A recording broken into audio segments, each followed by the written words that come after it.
Students, welcome to genius mentors. हम पढ़ रहे हैं बच्चों क्लास 7th साइंस और हमारा चैप्टर चल रहा है चैप्टर नंबर 1 जो है न्यूट्रिशन इन प्लांट्स। ठीक है बच्चों, तो चैप्टर का ये लेक्चर स्टार्ट करने से पहले आप सबने क्या करना है, अब तो आपको याद भी हो गया होगा। हमने क्या करना है बच्चों, एनसीईआरटी की बुक आप ओपन कर ले और साथ ही साथ जो आपको टॉपिक पढ़ाया जाएगा आप उसके इंपॉर्टेंट पॉइंट्स को नोट डाउन करते रहें। कुछ एडिशनल लगता है कि भाई ये चीज आपको एडिशनल बताई जा रही है तो वो भी आप साइड बाय साइड जो आपको ब्लैंक स्पेस दिया होता है वहां पर आप अपनी पेंसिल के साथ लिख सकते हैं या आप अपनी नोटबुक में लिख सकते हैं, जिसमें भी आप कंफर्टेबल हो आप वो मेथड कर सकते हैं, पर लिखिए जरूर ताकि आप इस चीज से एडिशनल इंफॉर्मेशन भी गेन कर पाए। ठीक है बच्चों, तो लास्ट लेक्चर में हमने क्या पढ़ा था, लास्ट लेक्चर में हम फोटोसिंथेसिस टॉपिक पढ़ रहे थे, तो हमने ओवरऑल सारा फोटोसिंथेसिस टॉपिक पढ़ लिया है। आज हमने एक एक्टिविटी परफॉर्म करनी है which is related to photosynthesis, तो वही एक्टिविटी हम परफॉर्म करेंगे जिसमें सबसे पहले ये जो बच्चा है वो जो है ये क्या कर रहा है, ऑब्जर्व। ये ऑब्जर्व कर रहा है कि जो लीव्स होते हैं तो ये लीव्स ऑब्जर्व कर रहा है कुछ अलग अलग कलर्स के, किस किस कलर के, जैसे डीप रेड, वॉयलेट या ब्राउन कलर के लीव्स। इन्होंने इस तरह के जो पत्ते हैं ऑब्जर्व करे इस बच्चे ने। तो ये सवाल है इनके मन में कि क्या इस तरह के जिनके पत्ते होते हैं क्या वो भी फोटोसिंथेसिस कर पाते हैं या नहीं कर पाते, ये क्वेश्चन है। तो बच्चों देखो, हमने तो ये पढ़ा है कि जो ग्रीन लीव्स हैं उन्हीं के अंदर क्लोरोफिल होता है। उन्हीं के अंदर क्या होता है बच्चों, उन्हीं के अंदर क्लोरोफिल होता है और उसी क्लोरोफिल की वजह से वो क्या कर पाते हैं, फोटोसिंथेसिस कर पाते हैं। यही चीज तो पढ़ी ना हमने, ठीक है, ये चीज हमने पढ़ ली। अब बच्चे के मन में सवाल क्या आया कि उसने तो अलग अलग कलर के पत्ते देख रखे हैं, क्या वो अलग अलग कलर के जिनके पत्ते हैं क्या वो फोटोसिंथेसिस कर पाते हैं, तो इसका जवाब आएगा yes. Yes, other color leaves also perform photosynthesis। तो आंसर क्या आएगा, हाँ बिल्कुल, जो दूसरे कलर के पत्ते होते हैं वो भी फोटोसिंथेसिस कर पाते हैं। तो प्रश्न आपका क्वेश्चन पूछना बनता है क्यों, because they also contain chlorophyll, because they also contain chlorophyll. क्यों बच्चों, क्योंकि वो भी क्लोरोफिल अपने अंदर रखते हैं, क्योंकि उनके अंदर भी क्लोरोफिल प्रेजेंट होता है। बस फर्क इतना है बच्चों कि जो पत्ते हरे रंग के होते हैं उनके अंदर ज्यादा क्लोरोफिल होता है और जो पत्ते हरे रंग के बावजूद किसी और कलर के होते हैं जैसे डीप रेड या वायलेट किसी भी कलर के या लाइट ग्रीन जिनमें कम ग्रीन कलर है, कैसे भी अलग अलग कलर के पत्ते हैं उनके अंदर भी क्लोरोफिल होता है बट कम प्रेजेंट होता है। तो कम है इसका मतलब ये थोड़ी है कि वो फोटोसिंथेसिस नहीं करेंगे बच्चों, वो भी फोटोसिंथेसिस तो जरूर करेंगे। तो ये बोजो का जो क्वेश्चन है उसका आंसर आपको भी मिल गया है। ठीक है, चलिए अब हम करेंगे हमारी एक्टिविटी और इस एक्टिविटी की मेन थीम क्या है बच्चों, स्टार्च का टेस्ट कर रहे हैं हम, आयोडीन टेस्ट करेंगे। ठीक है, देखो क्या किया है हमने एक्टिविटी में, आपने भी क्या करना है अगर आप करके देखना चाहें तो, take 2 potted plants of the same kind। 2 गमले लेने हैं और उन गमलों में सेम प्लांट उगा होना चाहिए। ठीक है, 2 गमले हमने लिए, क्या लिए, 2 गमले लिए और उन गमलों में सेम प्लांट उगा होना चाहिए। जैसे एक गमला ले लिया उसी तरह से आपने दूसरा गमला ले लिया। ठीक है, एक का नाम ए दे दो, एक का नाम बी दे दो गमलों को, और उन गमलों में हमने क्या उगा देना है, ये उन गमलों में हमने सेम काइंड के प्लांट उगा देने हैं। ठीक है,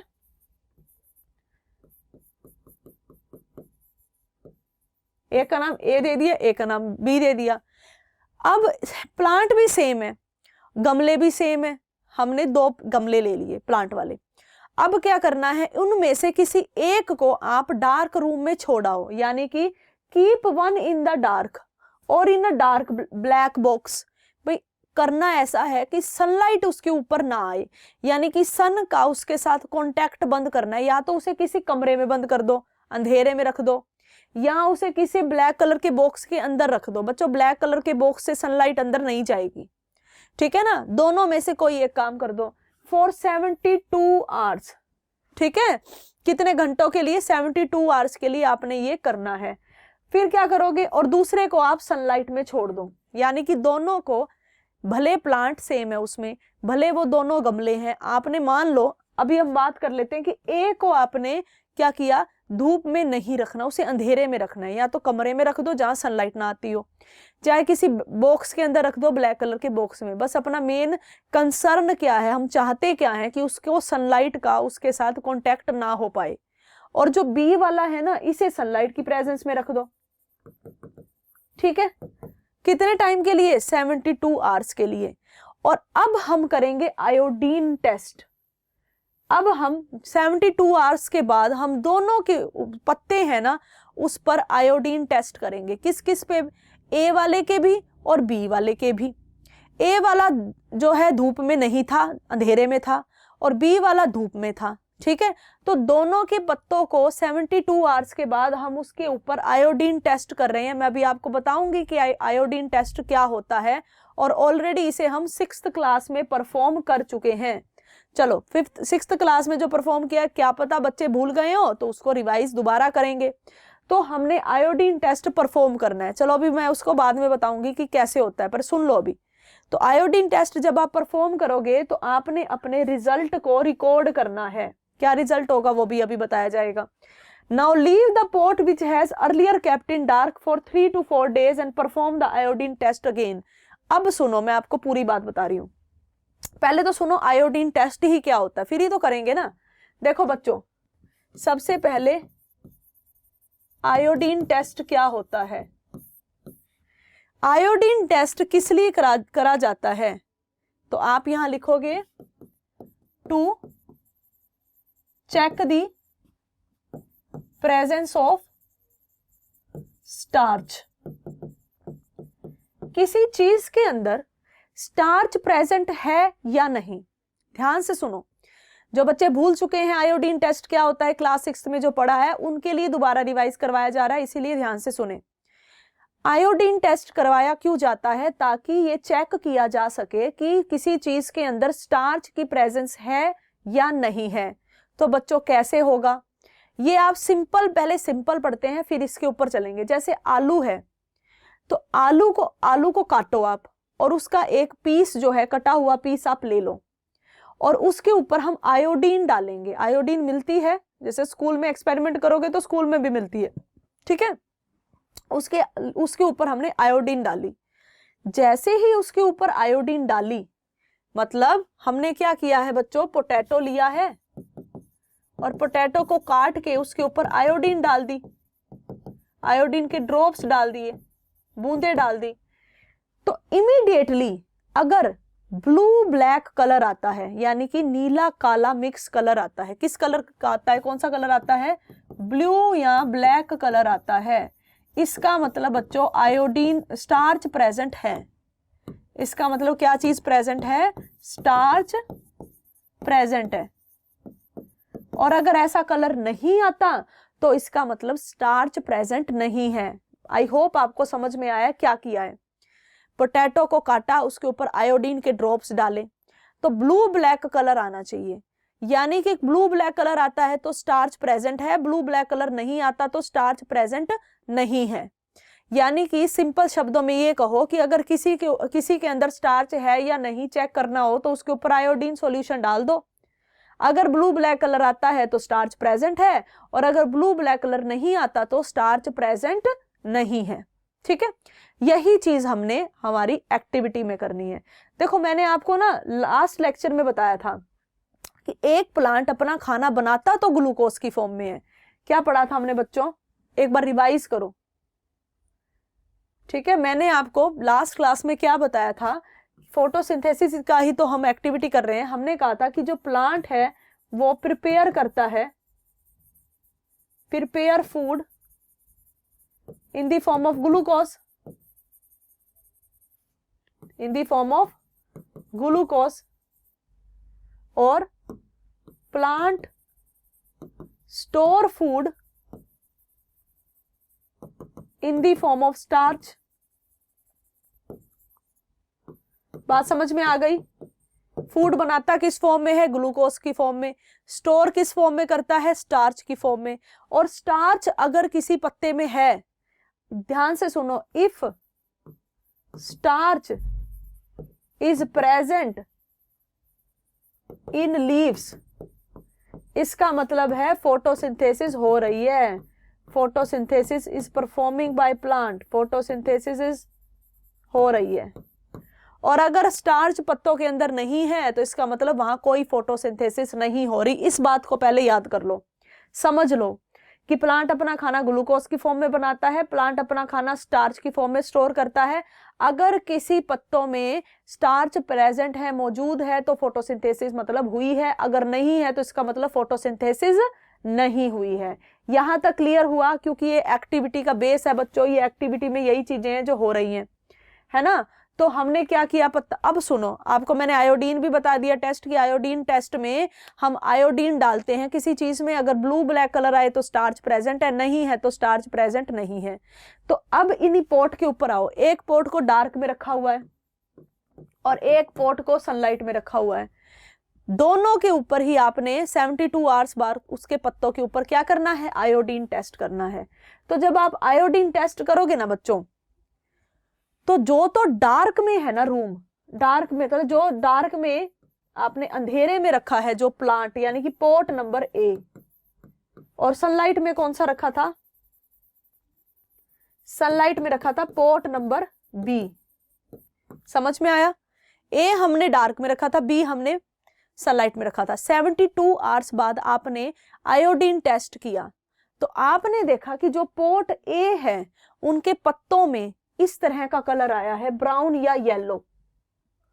जब आपने इसके पत्तों के ऊपर आयोडीन डाला, जो अंधेरे में रखा हुआ था आपने पोर्ट ए, तो उसके पत्तों में जैसे ही आयोडीन डाला ना बच्चों, तो ब्लू ब्लैक कलर नहीं आया।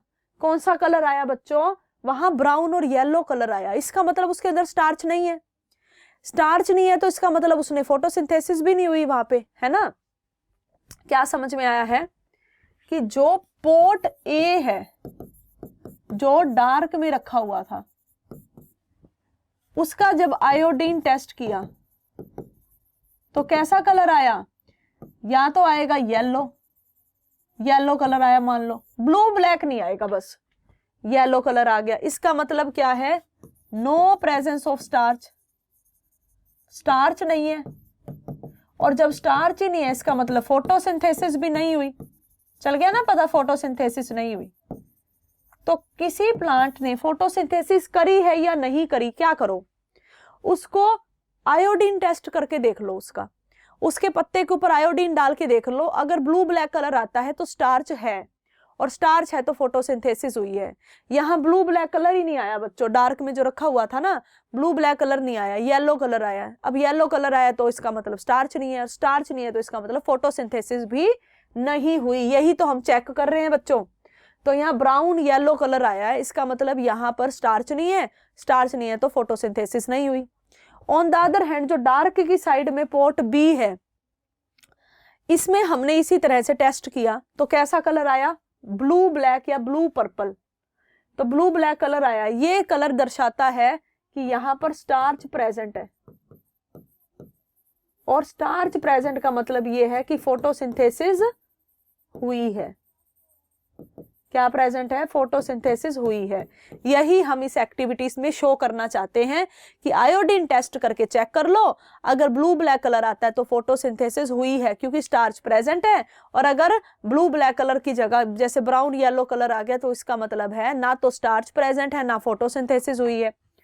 अब इसने आखिरी में क्या कहा था? रिजल्ट चेक कर लिए हमने कि जो अंधेरे वाला है, ए वाला है, इसके अंदर फोटोसिंथेसिस नहीं हुई क्योंकि स्टार्च प्रेजेंट नहीं है, और जो बी वाला है उसमें स्टार्च प्रेजेंट है तो इसका मतलब फोटोसिंथेसिस हुई है। अब वो क्या कहता है? जो पोर्ट आपने अंधेरे में रखा था ना, डार्क में, उसको अब 3 या 4 दिन सनलाइट में रखो, फिर से चेक करो। फिर क्या होगा बच्चों? जब आप उसको 3-4 दिन धूप में रख रहे हो, उसके बाद उसका आयोडीन टेस्ट कर रहे हो तो पॉजिटिव आएगा, क्योंकि धूप में तो बच्चों वो भी फोटोसिंथेसिस करने लग जाएगा और उसके अंदर भी स्टार्च होगा। सिंपल बात है, धूप में है तो फोटोसिंथेसिस करेगा कि नहीं करेगा? ऑब्वियसली करेगा। और करेगा तो फिर उसकी बॉडी, उसके अंदर स्टार्च की फॉर्म में फूड स्टोर भी होगा और फिर टेस्ट भी पॉजिटिव आएगा। Is it clear to everyone? ये हमारी एक्टिविटी थी बच्चों, ठीक है। सो इस एक्टिविटी को आई होप आपको ये एक्टिविटी समझ में आ गई है। अब क्या है बच्चों, the leaves other than green also have chlorophyll. जो बोजू ने क्वेश्चन पूछा था उसका ये उत्तर है, मैं आपको पहले भी दे चुकी हूं। सिर्फ ग्रीन कलर के लीव्स ही नहीं है जो फोटोसिंथेसिस करते हैं, इवन दूसरे कलर के जो लीव्स हैं अदर देन ग्रीन, उनके अंदर भी क्लोरोफिल होता है, वो बात अलग है, ज्यादा मिलता है ग्रीन में, ठीक है। The large amount of red, brown and other pigment mask the green colour. लेकिन फोटोसिंथेसिस तो करता है, वो ग्रीन कलर को ढक लेता है। ग्रीन कलर तो बच्चों सब में मिलता है क्योंकि क्लोरोफिल ग्रीन कलर देती है, लेकिन अगर दूसरे कलर उस ग्रीन कलर को ढक लें तो फिर वो जो कलर उभर के आ रहा है उसी कलर का पत्ता दिखेगा, लेकिन वो फोटोसिंथेसिस तो करेगा, ठीक है। बस इतना है कि जो ग्रीन कलर के पत्ते होते हैं उसमें ज्यादा क्लोरोफिल मिलता है, जो दूसरे कलर के पत्ते हैं उनके अंदर कम क्लोरोफिल मिलता है, क्योंकि वहां पर दूसरे कलर जो है जैसे रेड, ब्राउन है, इस तरह के कलर ज्यादा अमाउंट में मिलते हैं और वो ग्रीन कलर को ढक लेते हैं, क्या कर लेते हैं, मास्क कर लेते हैं ग्रीन कलर को, और इसीलिए वो दूसरे कलर के पत्ते दिखते हैं, but still they perform photosynthesis. So photosynthesis take place in these leaves also, in leaves में भी फोटोसिंथेसिस होती है, ठीक है। तो इस तरह के बच्चों वो पत्ते दिखते हैं। इस पत्ते में पहला पत्ता देखो, इस पत्ते में आपको ये दिख रहा है ना कि बीच बीच में तो ग्रीन कलर है, वैसे तो ये येलो कलर का पत्ता दे रखा है बट बीच बीच में ग्रीन कलर है, तो ये भी फोटोसिंथेसिस करेगा। फोटोसिंथेसिस ये सब करेंगे, ठीक है। लेकिन वो बात अलग है भाई, जो ग्रीन कलर का होता है वो ज्यादा फोटोसिंथेसिस कर पाता है, जो ग्रीन कलर का नहीं होता वो कम फोटोसिंथेसिस कर पाता है, पर करेंगे तो सारे ही। और हमसे सिर्फ इतना पूछा जाएगा कि इतने अलग अलग टाइप के पत्ते होते हैं, क्या ये फोटोसिंथेसिस करते हैं? Yes, yes, they all contain chlorophyll. और क्लोरोफिल है तो प्यारे बच्चों क्या करेंगे, ये फोटोसिंथेसिस भी करेंगे, ठीक है। समझ में आया? चलो आगे। अब एक और बात, ग्रीन प्लांट तो समझ में आ गए फोटोसिंथेसिस कर रहे हैं, सारी प्रोसेस क्लियर होगी, इक्वेशन क्लियर होगी, ठीक है। अब कहता है क्या आपने पानी में जो रुका हुआ पानी होता है, जैसे नाले का पानी होता है, नाली में पानी होता है रुका हुआ, क्या आपने उसमें स्लिपरी ग्रीन कलर के स्ट्रक्चर देखे हैं जिसे हम काई बोलते हैं, जो कहीं पर भी ग्रो कर जाती है, ठीक है। पानी की टंकी में भी ग्रो कर जाएगी, स्लिपरी सा बना देगी। अगर आप किसी पानी की टंकी में, मतलब जो छोटी पानी की टंकी नहीं होती जिसमें बच्चे नहा भी लेते हैं, है ना, तो उस टंकी में अगर आप जाओ तो उसमें ना पैर स्लिप होता है, क्यों? उसके सरफेस के ऊपर भी स्लिपरी स्लिपरी काई जम जाती है। वो काई, हम उस काई को इंग्लिश में क्या बोलते हैं? उस काई को हम इंग्लिश में ग्रीन एल्गी बोलते हैं। क्या बोलते हैं? ग्रीन एल्गी बोलते हैं या हरी काई बोलते हैं, ठीक है। क्या बोलते हैं? हरी काई।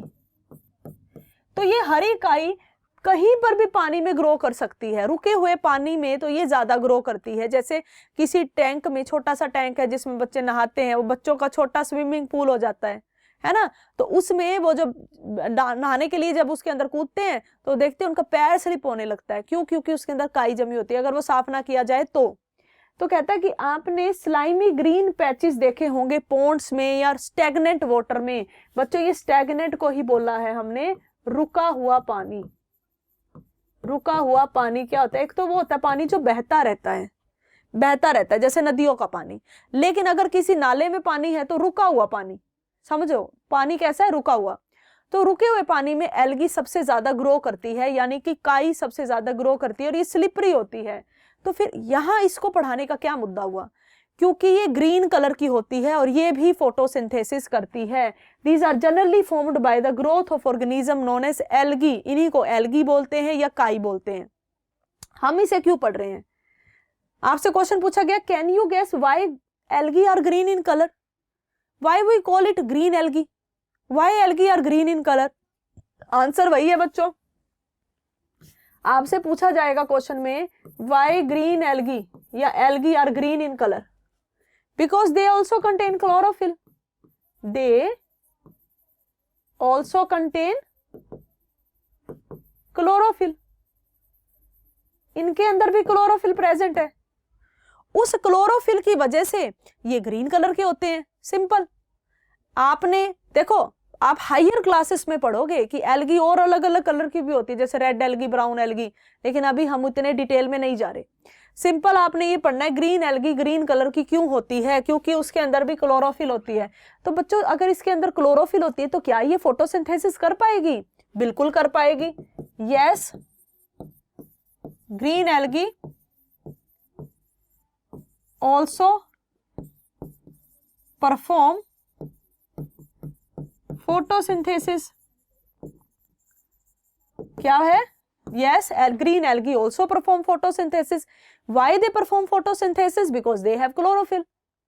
And why they are in green color? Because they have chlorophyll. Simple. chlorophyll होने की वजह से ही हरा रंग है और chlorophyll होने की वजह से ही photosynthesis कर रहे हैं। समझ में आया?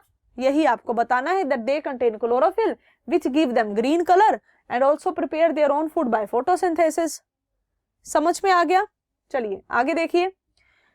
सिंथेसिस ऑफ फूड मटेरियल और फूड अदर देन कार्बोहाइड्रेट। देखो बच्चों, अभी मैंने आपको बताया था कि प्लांट अपना खाना कार्बोहाइड्रेट की फॉर्म में बनाते हैं। और कौन सा कार्बोहाइड्रेट? ग्लूकोज।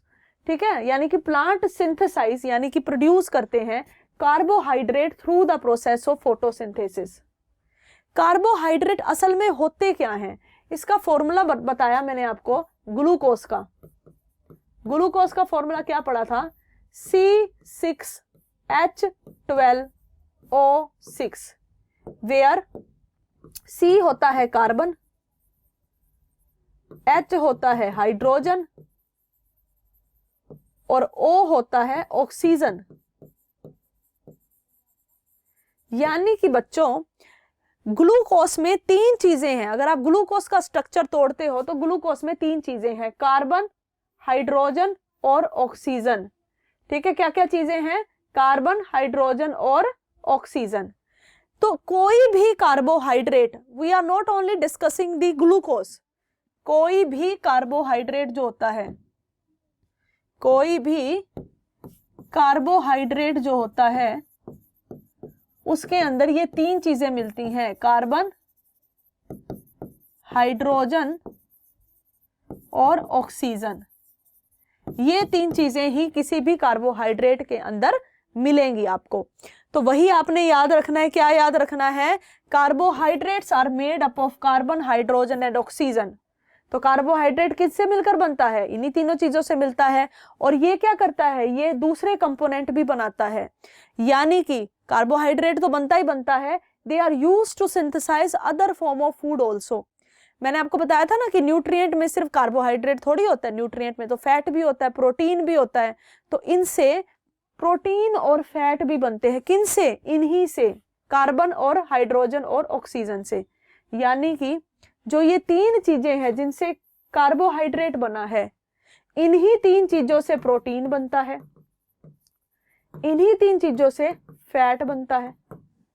समझ में आ गया कि ये जो कार्बन, हाइड्रोजन, ऑक्सीजन है ना, इनसे सिर्फ और सिर्फ कार्बोहाइड्रेट नहीं बनता, इससे प्रोटीन भी बनता है, फैट भी बनता है। लेकिन प्रोटीन में एक और चीज चाहिए होती है, जो चाहिए होती है नाइट्रोजन। यानी कि अगर किसी प्लांट को कार्बोहाइड्रेट बनाना है, कोई भी, चाहे वो ग्लूकोज हो चाहे वो स्टार्च हो, कोई भी कार्बोहाइड्रेट बनाना है तो उसके अंदर तीन चीजें मिलती हैं, कार्बन, हाइड्रोजन, ऑक्सीजन। अगर उससे प्रोटीन बनना है तो साथ में एक चीज और ऐड हो जाएगी, वो है नाइट्रोजन। ठीक है, क्लियर हो गया? यानी कि बच्चों क्या लिखा है? Protein are nitrogenous substances because it contain nitrogen. क्योंकि प्रोटीन के अंदर कार्बन, हाइड्रोजन, ऑक्सीजन तो मिलती ही मिलती है, प्रोटीन के अंदर एक नाइट्रोजन भी ऐड होकर मिलती है। यानी कि प्रोटीन के अंदर क्या क्या है? प्रोटीन के अंदर होता है कार्बन, हाइड्रोजन, ऑक्सीजन और नाइट्रोजन। ये चार चीजें मिलती हैं बच्चों। From where do plant obtain nitrogen? अब कहता है कि प्लांट नाइट्रोजन कहां से लेता है फिर, है ना? देखो, कार्बन, हाइड्रोजन, ऑक्सीजन तो हमें पता चल गई कहां कहां से मिलती है, फोटोसिंथेसिस में मिल गया हमें कार्बोहाइड्रेट। लेकिन ये कहते हैं नाइट्रोजन कहां से मिलेगी? ये मिलेगी बच्चों सॉइल से, सॉइल से, मिट्टी से। प्लांट को नाइट्रोजन कहाँ से मिलती है? मिट्टी से मिलती है। अभी के लिए इतना याद रखो, क्वेश्चन का जवाब क्या है? सोइल। ठीक है, अब वैसे एयर में भी मिलती है, वो प्लांट के काम की नहीं है। देखो ध्यान से सुनो, nitrogen is present in abundance in gaseous form in air. अगर आपको समझाने के तौर पे अच्छे से बताया जाए तो नाइट्रोजन सबसे ज्यादा तो हवा में प्रेजेंट है, गैस की फॉर्म में। ठीक है, तो क्या प्लांट उसको डायरेक्ट जैसे कार्बन डाइऑक्साइड ले रहा है स्टोमेटा के थ्रू, क्या वो नाइट्रोजन को भी ले सकता है? आंसर आएगा बिल्कुल भी नहीं ले सकता। ठीक है, क्योंकि इस तरह से वो ले ही नहीं सकता, नाइट्रोजन को और फॉर्म्स में बदलना होता है, तब जाके प्लांट उसको ले पाता है, उसे यूज कर पाता है। प्लांट डायरेक्ट नाइट्रोजन को हवा से एब्जॉर्ब नहीं कर सकता जिस तरह से वो कार्बन डाइऑक्साइड को कर पाता है। ठीक है, इसीलिए वो नाइट्रोजन को दूसरी फॉर्म्स में पहले कन्वर्ट करवाकर फिर उसे यूज कर पाता है। ठीक है, यानी कि however plant can not absorb nitrogen in this form. Plant इस फॉर्म को यूज नहीं कर पाता जो कि हवा में प्रेजेंट है, इसीलिए उस नाइट्रोजन को, उस गैसियस नाइट्रोजन को दूसरी फॉर्म में कन्वर्ट होना पड़ता है। सोइल हैज सर्टेन बैक्टीरिया, और वो करेगा कौन? वो बैक्टीरिया करेगा। यानी कि देखो, नाइट्रोजन जो है प्लांट को, किसी भी प्लांट को नाइट्रोजन चाहिए, लेकिन डायरेक्ट नहीं मिल सकती उसे, डायरेक्ट फ्रॉम एयर नहीं मिल सकती। ठीक है, तो नाइट्रोजन सबसे पहले जाएगी सोइल में। सोइल में बहुत सारे होते हैं बैक्टीरिया, वो बैक्टीरिया क्या करेंगे? नाइट्रोजन को कन्वर्ट कर देंगे अदर फॉर्म्स में। सुनते जाओ बच्चों, और फिर अदर फॉर्म्स में कन्वर्ट करने के बाद वो प्लांट के पास जाती है। यानी कि नाइट्रोजन जो एयर में प्रेजेंट है वो डायरेक्ट तो प्लांट तक नहीं जाती। बच्चों ये 8th में भी टॉपिक आएगा, नाइट्रोजन फिक्सेशन, जो मैं आपको समझा रही हूँ। ठीक है, इंपॉर्टेंट टॉपिक है, प्लीज कंसंट्रेट करिए। नाइट्रोजन एयर में मिलती है लेकिन डायरेक्ट प्लांट उसे डायरेक्ट नहीं ले सकता, तो वही नाइट्रोजन सॉइल में जाएगी। सॉइल के अंदर बहुत सारे बैक्टीरिया होते हैं, वो बैक्टीरिया उस नाइट्रोजन को कन्वर्ट कर देंगे बाकी फॉर्म्स में। इसी प्रोसेस को नाइट्रोजन फिक्सेशन कहते हैं, जो अगली क्लास में भी पढ़नी है आपको, तो क्यों ना अभी अच्छे से पढ़ ली जाए, आगे और आसानी होगी। तो वो बैक्टीरिया क्या करते हैं? नाइट्रोजन को दूसरी फॉर्म्स में कन्वर्ट कर देते हैं, इसको बोलते हैं नाइट्रोजन फिक्सेशन। और फिर वो दूसरी फॉर्म्स में जो कन्वर्ट है वही नाइट्रोजन प्लांट के पास पहुंचती है मिट्टी से, रूट्स के द्वारा मिलगी ना इसे, रूट्स के द्वारा नाइट्रोजन। जो चीज हवा से नहीं मिली वो अलग फॉर्म में मिट्टी में कन्वर्ट हुई बैक्टीरिया के द्वारा, और फिर वो प्लांट को मिली रूट्स के द्वारा। ठीक है, इसी को हम नाइट्रोजन फिक्सेशन बोलते हैं। तो गैस को हम यूजेबल फॉर्म में पहले कन्वर्ट करते हैं, बैक्टीरिया करते हैं ये काम, और फिर वो रिलीज हो जाती है सॉइल्स में, और सॉइल से रूट के द्वारा प्लांट उसको ले लेता है। These are absorbed by the plant along with water. क्या सूखा ही उसे ले लेगा प्लांट? नहीं, पहले वो मिट्टी के अंदर नाइट्रोजन हो गई, अब वो पानी के अंदर घुलती है, पानी भी तो देते हैं ना मिट्टी में, तो वो घुल जाएगी, और उसकी वजह से जब पानी लेता है प्लांट तो साथ के साथ नाइट्रोजन भी ले लेता है।